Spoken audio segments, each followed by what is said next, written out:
know, they get a lot of good draft picks. Good draft picks. There they all are. Well, I just thought it was cool. Are we gonna Actually, a lot of their good draft picks skip right up to Double A. They don't even see the Single A. But regardless. Yeah. Are we gonna more baseball? I mean, they had the trade deadline. Right. Go ahead. The Red Sox got Eric Gagne. Yep. I'm disgusted. Why are you disgusted? Because, like, why did they need Eric Gagne? They got Papelbon. They already got, like, guys that can pitch. They got Okajima. Okay, I mean, normally their starters, question why they normally their starters go 6, 7 anyway. You throw some dude in there that doesn't get to play all that much to pitch the 6th. You throw, the 7th. You throw Okajima in there in the 8th. This is the setup, man. And then you got Papelbon to close it out. What do you need Gagne for? I mean, dude's a closer. Hey, why don't you need Gagne? They got him for pretty much nothing. Although I'll agree, I necessarily wouldn't have made this move. Big deal. Hey, it never hurts to have an extra arm, especially when it comes to around the playoff time. And you never know if somebody gets injured. Bam, you throw Gagne in there. I guess he wanted to win a World Series ring. Is that going to happen? Probably not in Boston because I don't think. And we're coming from Yankee Stadium today, which is where you the team that you seem to support in the AL East. Hey, they've been getting it done. They're only 7 back. I think they've been staying right there. But I mean, these two teams are going to be playing each other sometime soon. So once they play each other, it's going to go either way. It's either they're going to get really close or they're going to fall way off. So we just got to wait for that to happen. In other baseball news, I'm disappointed that Barry Bonds hasn't decided to walk away at the 754 mark like I hoped he would. But now I'm hearing the rumors, of course, and we've talked about it a little bit on the show, that he wants to stick around and try to get to 3,000 hits. Probably trying to catch on with an AL team as a DH. I've been watching a little bit of this guy because they seem to kind of put his at-bats on television. I don't know why anyone would even continue to play this guy other than the fact that he's going to sell tickets because people want to watch him or boo him and root against him, because this guy doesn't even run to first anymore. There was a couple of balls that I saw him hit that maybe he could have gotten on. And if you're hurting, Barry, and you can't run anymore, pack it in, okay? Let's not stick around just to get some glorified milestones. They mean a lot less when you do that. Everybody would say that. And, it's just really getting ridiculous with this guy. Yep. I mean, I'm sick of him. I think everybody else is sick of him. I don't want to root against him. I was sick of him a long time ago. And he needs to go away. And he's ruining the game. I was sick of him. I didn't even want to see him hit 73. And that was, what, 5, 6 years ago now? I always forget that he did that, in fact, because it didn't even matter. I remember where I was when Mark McGwire broke that record. And whether you want to call him in the same boat as Bonds or not, at the time we didn't know. So at the time, it was a big deal. But when Bonds did it, I don't remember where I was necessarily. I don't remember seeing it. I don't even remember what field the ball went to. I don't remember the hit at all. And it didn't seem to matter as much. And I don't know if that's because the media dislikes Barry Bonds and so they don't cover him as much.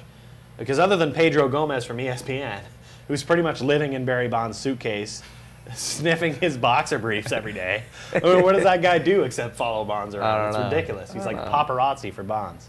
The guy needs to get a life. Yeah. Seriously. No, I think ESPN needs to get a life because that's all they do is cover freaking either Barry Bonds or something else that is dumb that you don't want to see.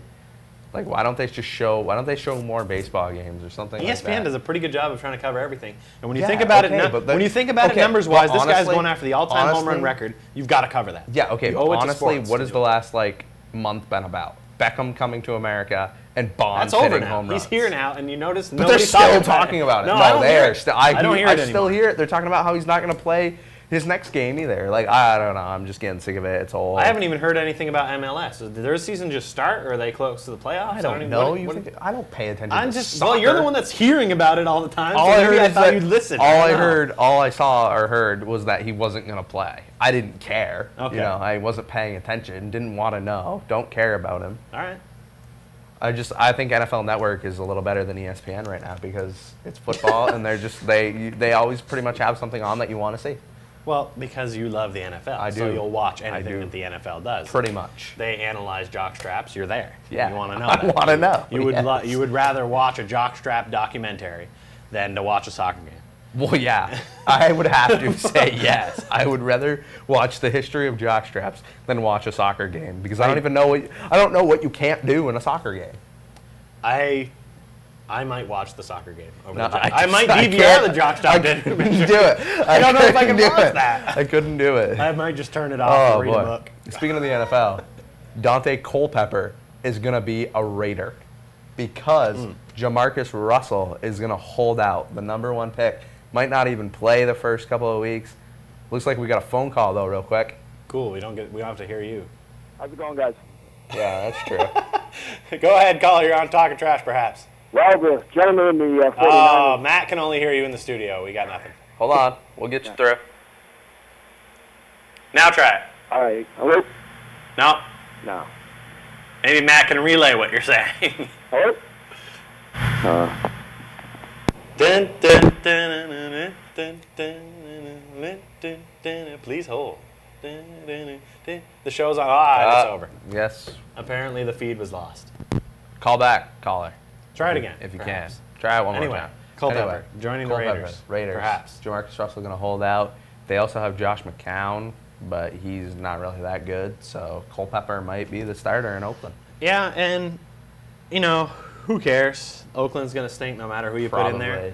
I don't know really why Jamarcus Russell's necessarily holding out. I guess it's as good a time as any because he feels. I think he wants way more money than the Raiders well, they view want to him, give him. and they view him as the savior. So I think he's probably thinking, well, you pay me as the savior then.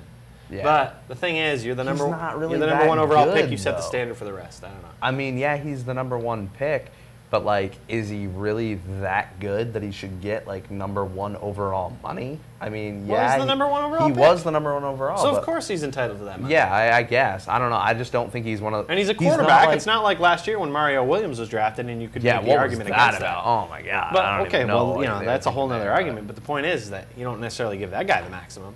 But you've got to give the maximum to a quarterback who's the #1 overall pick, who's supposed to be the savior of your team.